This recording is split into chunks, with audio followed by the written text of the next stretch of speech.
वफाकी काबीना ने इलेक्शन कमीशन को फंड्स की फराहमी की समरी मंजूर कर ली है।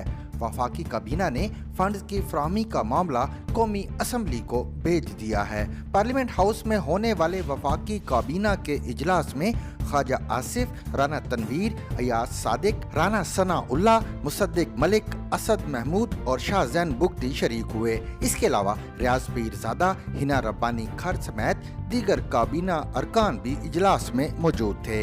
काबीना इजलास में सुप्रीम कोर्ट के फंड से मुतल्लिक फैसले पर गौर किया गया। वाज़ेह रहे कि सुप्रीम कोर्ट के हुक्म पर इलेक्शन कमीशन को 21 अरब रुपए जारी करने की आज आखिरी तारीख है। सुप्रीम कोर्ट ने हुक्म दिया था कि वजारत खजाना और अकाउंटेंट जनरल रकम देने की तस्दीक की रिपोर्ट 18 अप्रैल को अदालत में पेश करें।